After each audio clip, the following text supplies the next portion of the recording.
যখন মাইয়েতকে কবরে শোয়ানো হয় তখন সে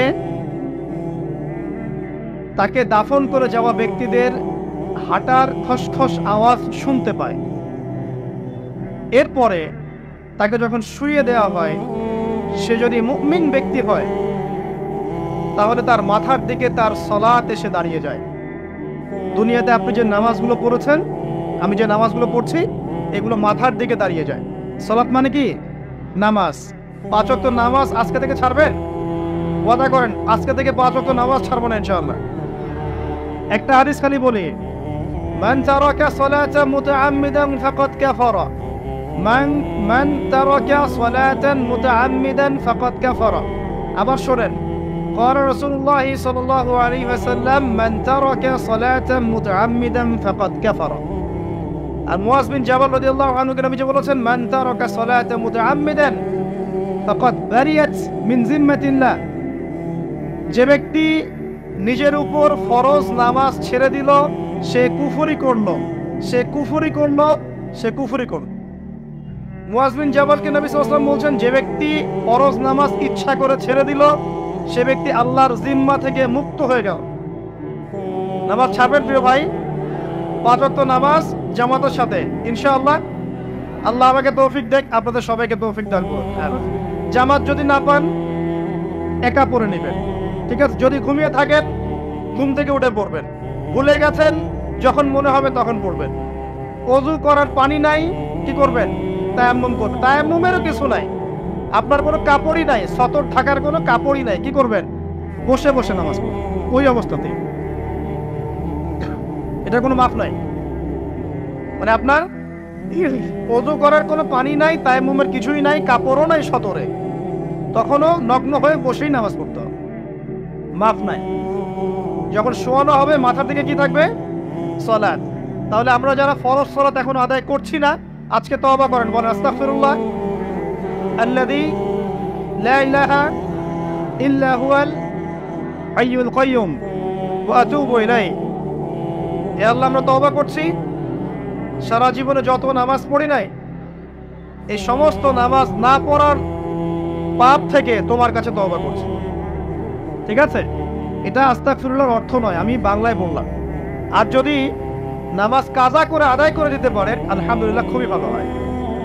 যদি নাও পারেন তাও এখন থেকে আর কোনো নামাজ বাদ দিয়েন না, আর বেশি বেশি নফল নামাজ পড়ার চেষ্টা করেন। আল্লাহ পাক তৌফিক এনায়েত করুন। আসুন, তারপরে ডান দিকে কি? সওম। সওম মানে কি? রোজা। রমজান মাসে রোজা রাখি সবাই তো, মাশাআল্লাহ, আলহামদুলিল্লাহ। রমজান মাসে সওম রাখার পাশাপাশি বেশি বেশি নফল সওম রাখার ব্যাপারে অভ্যস্ত হওয়ার চেষ্টা করতে হবে। সবচেয়ে সেরা সওমগুলো হচ্ছে মাসের 3 দিন, আইয়ামে বীজের সওম, চাঁদের 13, 14 এবং 15 তারিখ।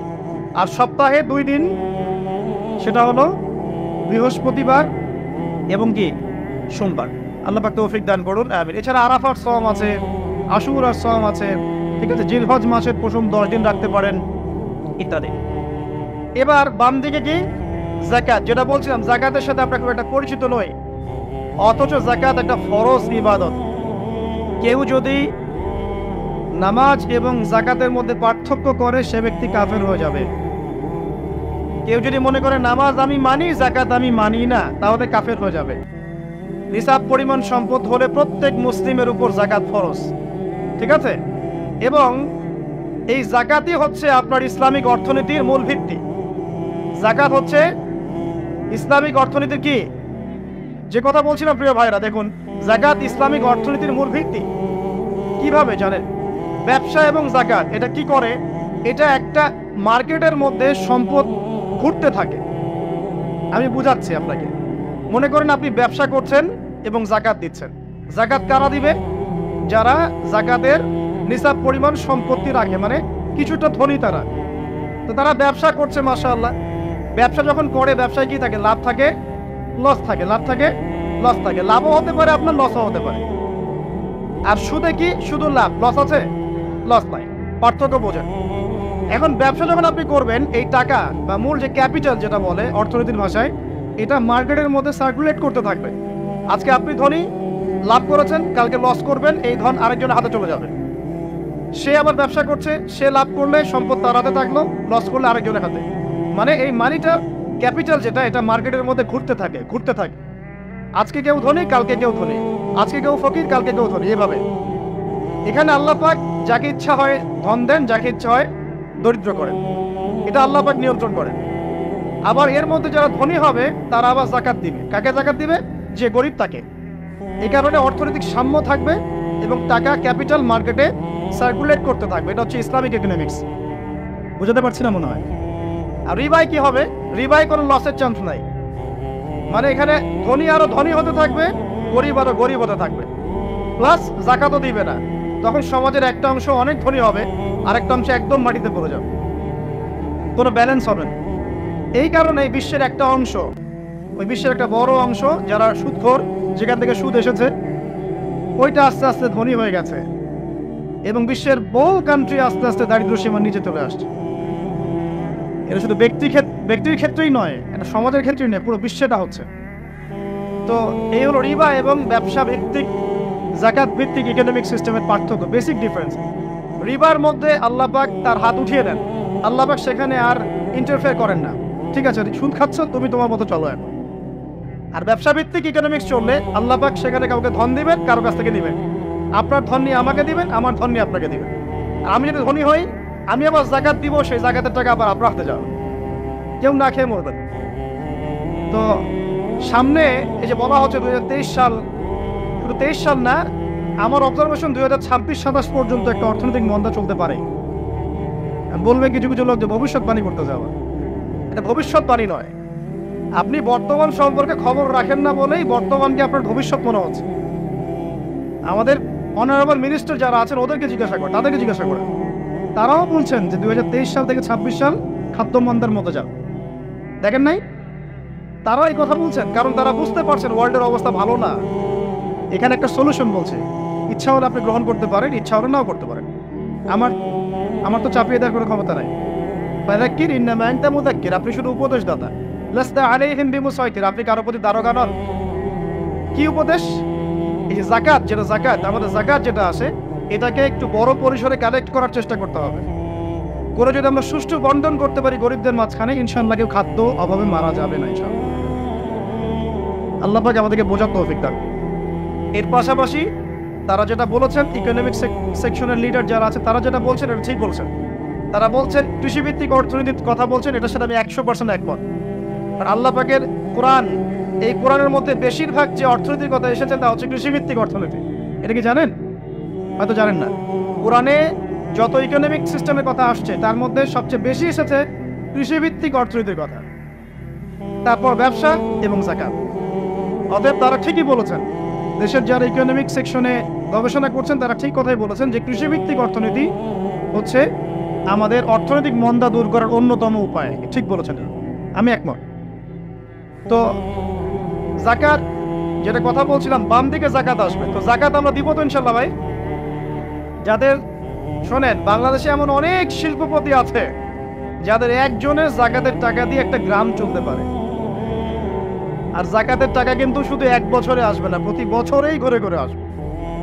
মনে করেন যে আপনাদের এলাকার মধ্যে অনেক বিত্তশালী আছেন, আমি দোয়া করি মন থেকে আল্লাহ পাক বিত্তশালীদের অন্তরটাকে নরম করে দিক এবং ওসমান রাদিয়াল্লাহু আনহুর মতো দানশীল করে দিক।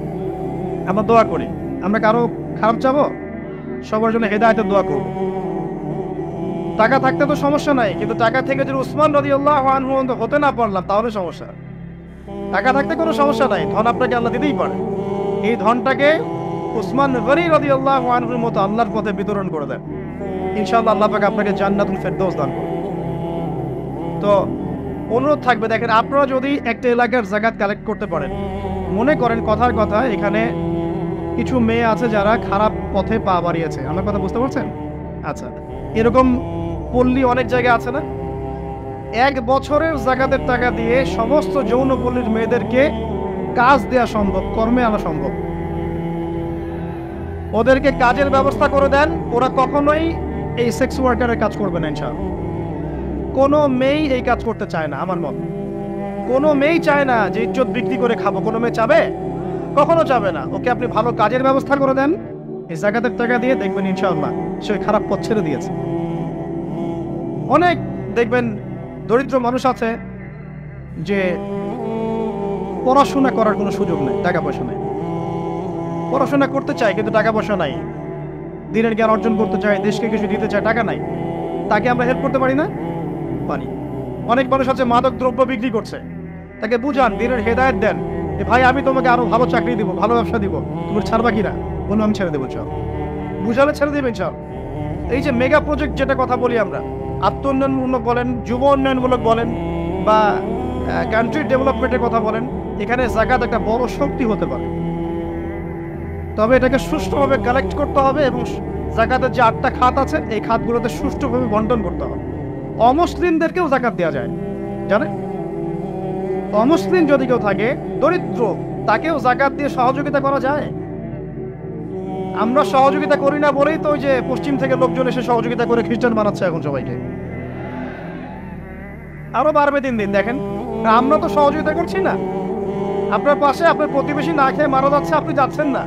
এখন তো অন্য কেউ এসে যদি সাপোর্ট করে, ও তো তার দলেই ভিড়বে তখন।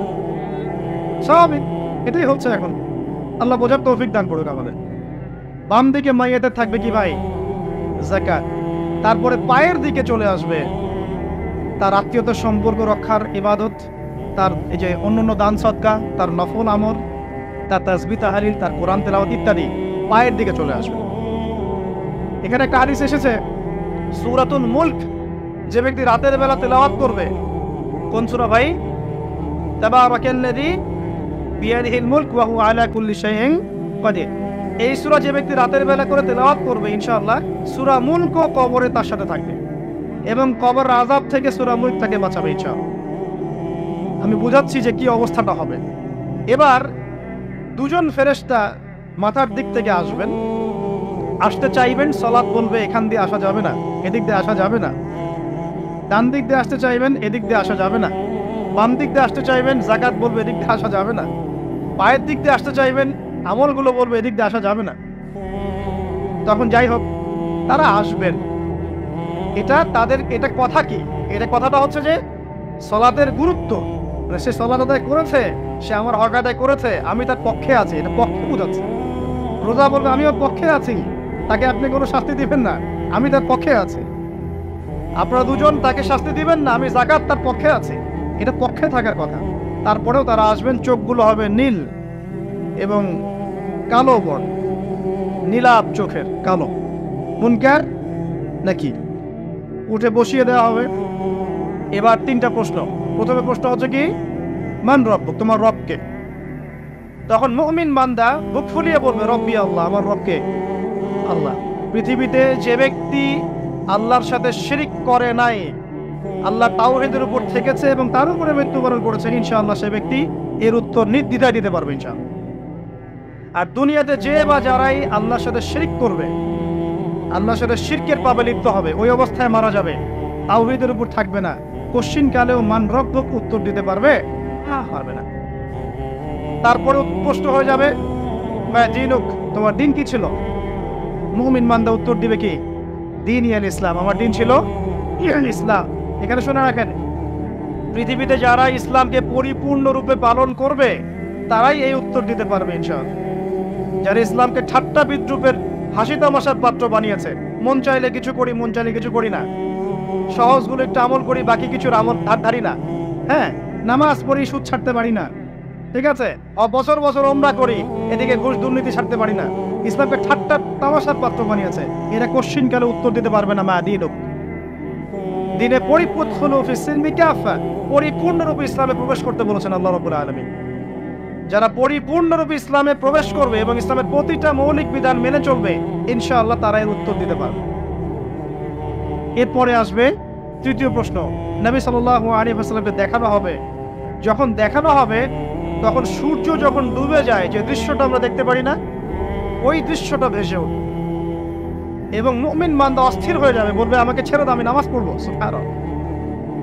তার কারণ তার কাছে মনে হবে যে আসরের ওয়াক্ত হয়ে গেছে, আসরের ওয়াক্ত হয়ে গেছে, আসরের ওয়াক্ত চলে যাচ্ছে, আমাকে নামাজ পড়তে হবে। চিন্তা করেছেন? ওই যে একটা হাদিস আছে না, যে 7 শ্রেণীর মানুষকে আল্লাহ রাব্বুল আলামিন আরশের ছায়া দিবেন, তার মধ্যে এক শ্রেণীর মানুষকে যার অন্তর মসজিদের সাথে ঝুলে থাকে, তার মন মসজিদের সাথে ঝুলেছিল, এই সূর্য ডুবে গেল বলে আমাকে ছেড়ে দাও, আমি নামাজ পড়তে যাব। তখন ফেরেশতারা বলবেন, তোমাকে নামাজ পড়তে দেয়া হবে, তবে তার আগে তুমি এর উত্তর দাও। কি উত্তর? এই ব্যক্তির দিকে তাকাও। তখন নবী সাল্লাল্লাহু আলাইহি ওয়াসাল্লামকে দেখানো হবে, সাল্লাল্লাহু আলাইহি ওয়াসাল্লাম দরুদ পড়বেন। বলা হবে যে এই ব্যক্তির সম্পর্কে তোমার কি ধারণা? মান হাযা রাজুলু বুইসা ফীকুম, এই ব্যক্তিকে যাকে তোমাদের কাছে পাঠানো হয়েছিল। মুমিন ব্যক্তি নির্দ্বিধায় বলে দিবে যে তিনি হচ্ছেন আমার নবী মুহাম্মদুর রাসূলুল্লাহ সাল্লাল্লাহু আলাইহি ওয়াসাল্লাম। দেখুন, পৃথিবীতে যে বা যারাই নবী সাল্লাল্লাহু আলাইহি ওয়াসাল্লামের সুন্নতের উপর আমল করবে, ইনশাআল্লাহ সে তার উত্তর দিতে পারবে। দুনিয়াতে যারা নবীর সুন্নতের 5 পয়সা পরোয়া করছে না, তার আদর্শের 5 পয়সা দাম দিচ্ছে না, তারা কোশ্চিনকালে উত্তর দিতে পারবে। নাম হতে পারে আব্দুর রহমান, আব্দুর রহিম, নবীর সুন্নতের ধার ধারে না, তারা উত্তর দিতে পারবে। নবীর সুন্নতের গুরুত্ব কত গভীর, এটা আমাদেরকে এখান থেকে বুঝতে হবে। তাই প্রিয় যুবক ভাইরা, মুসলিম ভাইরা, আমাদের জীবনটাকে নবীর আদর্শ এবং সুন্নতে ঢেলে সাজাতে হবে। সকাল থেকে সন্ধ্যা পর্যন্ত প্রতিটা কাজ করবো কার তরিকায়? রাসূলের তরিকা। নামাজ পড়বো তার তরিকায়, রোজা, সিয়াম, হজ, যাকাত, আমল, মুআমালাত, আখলাক সব কার তরিকায়? নবী সাল্লাল্লাহু আলাইহি ওয়াসাল্লামের তরিকা অনুযায়ী ইনশাআল্লাহ। আল্লাহ পাক তৌফিক এনায়েত করুন, আমিন। এবার ফেরেশতা দুইজন জিজ্ঞাসা করবেন অবাক হয়ে যে তুমি কিভাবে এটা জানলে? তুমি কিভাবে এই 3টা প্রশ্নের উত্তর দিতে পারলে? কারণ বেশিরভাগ মানুষ তো উত্তর দিতে পারবে না, বেশিরভাগ মানুষই এই উত্তর দিতে পারবে না। কারণ কিয়ামতের মাঠে 1999 জন মানুষ জাহান্নামে যাবে, নাউযুবিল্লাহ। তো এটা কঠিন পরীক্ষা। আল্লাহ রাসূল সাল্লাল্লাহু আলাইহি ওয়াসাল্লাম বলেছেন যে নিশ্চয়ই তোমাদেরকে এখানে পরীক্ষায় ফেলা হবে, আর তোমরা যদি এই পরীক্ষা জেনে তোমাদের মৃতদেরকে দাফন করা থেকে বিরত না থাকতে, তাহলে আমি তোমাদেরকে শুনিয়ে দিতাম কবরে কেমন পরীক্ষা হয়। মানে যদি আমরা শুনতে পারতাম যে কবরে কেমন পরীক্ষা হয়, আমরা ভয়ে আমাদের মৃতদেরকে দাফন পর্যন্ত করতাম না। এটা নবীজি বলছেন সাল্লাল্লাহু আলাইহি ওয়াসাল্লাম। তাকে জিজ্ঞাসা করা হবে যে তুমি কিভাবে জানলে এটা? বেশিরভাগ মানুষ তো পারে না উত্তর দিতে। তখন সেই ব্যক্তি বলে বসবে, সেই ব্যক্তি বলবে যে করাতু কিতাবাল্লাহ, আমি আল্লাহর কিতাব এই কোরআন পড়েছি। মুমিন বলবে আমি আল্লাহর কোরআন পড়েছি, ফাআমানতু বিহি, আমি এর উপর ঈমান এনেছিলাম, ওয়া সাদ্দাকতু, এবং সত্যায়ন করেছিলাম। সুবহানাল্লাহ। অতএব দুনিয়াতে যারা দ্বীনের জ্ঞান অর্জন করছে না, কোরআন পড়ছে না, হাদিস পড়ছে না, পড়াশোনার চেষ্টা করছে না, জানার চেষ্টা করছে না, কবরে পাওয়ার বড় ডিফিকাল্ট আছে। এটা একটা অন্যতম প্রশ্ন। আমরা কিন্তু মনে করি 3টা প্রশ্ন হচ্ছে, আসলে প্রশ্ন হচ্ছে কয়টা? 4টা। 3টার পরে আরো একটা এক্সট্রা। কিভাবে জানলে? তখন উত্তর দিচ্ছে আমি আল্লাহর কিতাব পড়েছি, ঈমান এনেছি, সত্যায়ন করেছি। সুবহানাল্লাহ। নবী সাল্লাল্লাহু আলাইহি ওয়াসাল্লাম হাদিসের পরের অংশে বলছেন যে যখন কাফের বান্দাকে উঠানো হবে, তখন ডানেও কিছু নাই, বামেও কিছু নাই, সামনে পিছনে কিচ্ছু নাই। মাথার দিক থেকে ফেরেশতারা চলে আসবেন, উঠিয়ে বসানো হবে, প্রশ্ন করা হবে কে তোমার রব? একটাই উত্তর, লা আদরি, আমি জানি না। নাউযুবিল্লাহ। কি তোমার দিন? লা আদরি, আমি জানি না। এই যে আল্লাহর তো খবর নাই, আল্লাহ পাকের বিধান মেনে চলার কোনো খবরই নাই, পরোয়াই নাই। সে জানবে কিভাবে ইসলাম কি জিনিস? সে জানবে কিভাবে আল্লাহ কি জিনিস? ও তো আল্লাহকে চিনেই না। দিব্যি বলে বেড়াচ্ছে মহাবিশ্ব সৃষ্টি হয়েছে বিগ ব্যাং থেকে, আল্লাহ বলে কেউ নাই। মানুষ সৃষ্টি হয়েছে বান্দর থেকে, নাউযুবিল্লাহ। ওই যে ডারউইনের মতবাদ, কি থিওরি অফ এভলিউশন নাকি? হ্যাঁ, তাই তো মনে হয়। অনেকদিন আগে পড়ছি ভাই, ভুলে গেছি। তো যাই হোক, মানুষ তো আল্লাহকে চিনছে না। এখনো মানুষ মনে করছে যে আল্লাহ বলতে কেউ নাই, এবং এই মুক্ত চিন্তার নামে, বাক স্বাধীনতার নামে নাস্তিকতার যে চর্চাটা বেড়েছে বাংলায়, এটা আশঙ্কাজনক। বড় বড় বিশ্ববিদ্যালয় থেকে পড়ে আসছে, অনেক সময় দেখলাম বড় বিশ্ববিদ্যালয়ের প্রফেসর, সে বলছে যে মহাবিশ্ব বিগ ব্যাং দিয়ে সৃষ্টি হয়েছে, সৃষ্টিকর্তা নাই এখানে কোনো। তো মুসলিম বিজ্ঞানীর একটা কথা বলতেন যে মানুষ বিজ্ঞান সম্পর্কে অল্প জানলে নাস্তিক হয়ে যায়, আর অনেক গভীর জ্ঞান অর্জন করলে আল্লাহর কাছে আত্মসমর্পণ করে। খেয়াল করে দেখবেন, ডক্টর, ইঞ্জিনিয়ার যারা বড় বড় লেভেলে চলে গেছেন, অনেক সিনিয়র, তারা কিন্তু বেশিরভাগ নামাজি দেখবেন, নামাজ পড়ে, দান সৎকার করে, সমাজ কল্যাণমূলক কাজ করে, তারা কিন্তু রোগীর সেবা করতে গেলেও বলে যে নামাজ পড়িয়েন, রোজা রাখিয়ে, তারা কিন্তু বলে। অনেক ডক্টর আমি দেখেছি এমন, যারা যত বেশি গবেষণা করে তারা তত বেশি আস্তিক হয়ে যায়, আর টুটাফাটা গবেষণা করলে নাস্তিক হয়ে যাবে। কত প্রশ্ন, ইসলামের এটা কেন, ওইটা কেন, ইসলামে বহুবিবাহ কেন, হ্যাঁ ইসলামে কি পর্দার বিধান কেন, তারপর ইসলামে এত রেস্ট্রিকশনস, এত বাইন্ডিংস কেন, হ্যাঁ স্বাধীনতা নাই কেন, কত প্রশ্ন ইসলামের এগেস্টে, কত তীর এখন ছোড়া হচ্ছে। এই ব্যক্তি কেমন করে উত্তর দিবে যে মাহাদিনুক, তোমার দিন কি? আল্লাহর দিকে কত প্রশ্ন ছোড়া হচ্ছে, কত শিরকের পাপ আমরা করছি, অনেক সময় মুসলিম হয়েও শিরকের পাপ করছে। কিভাবে উত্তর দিবে মান রব্বুক? 3 নম্বর প্রশ্ন যখন করা হবে এই ব্যক্তিকে, দেখো দেখি, সে বলবে যে আমি জানি না এই ব্যক্তিকে, তবে শুনেছিলাম, মানুষের মুখে শুনেছিলাম, মানুষ যা বলতো আমি তাই বলতাম।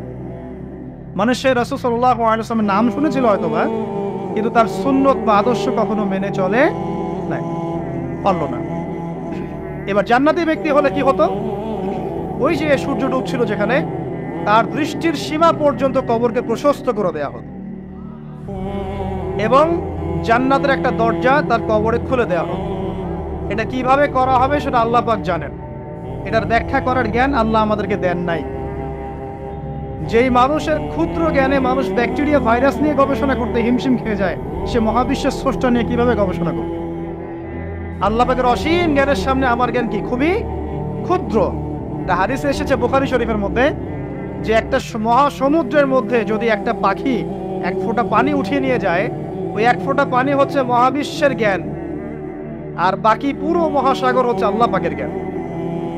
তো আমরা এই ক্ষুদ্র জ্ঞানের মানুষ হয়ে আল্লাহর জ্ঞানকে কেমন করে পেনিট্রেট করতে পারি?